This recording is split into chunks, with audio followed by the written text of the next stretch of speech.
কি করবেন এই টাকা দিয়ে? যদি কবর নিয়ে যেতে পারেন, আখেরাতে কাজে লাগে, তাহলে তো একটা ব্যাপার ছিল। তা তো পারবেন না। আপনি বলবেন না পারলে কি হয়েছে, ছেলে মেয়ে খাবে, ছেলে মেয়ে ভোগ করবে নিশ্চিত। বহু মানুষ সম্পদ রেখে চলে গেছে, তার ছেলেমেয়েরা ভোগ করতে পারে নাই, হাতে বুতে অন্য মানুষ খেয়ে ফেলছে, আছে না নাই?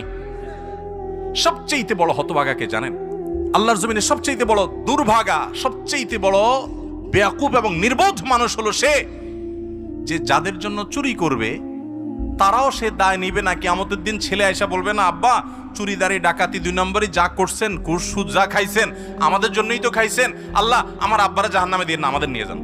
বলবে না ভাই, কোরআন বলেছে ইয়াউমা ইয়াফিরুল মারউ মিন আখিহি ওয়া উম্মিহি ওয়া আবিহি ওয়া সাহিবাতিহি ওয়া বানি।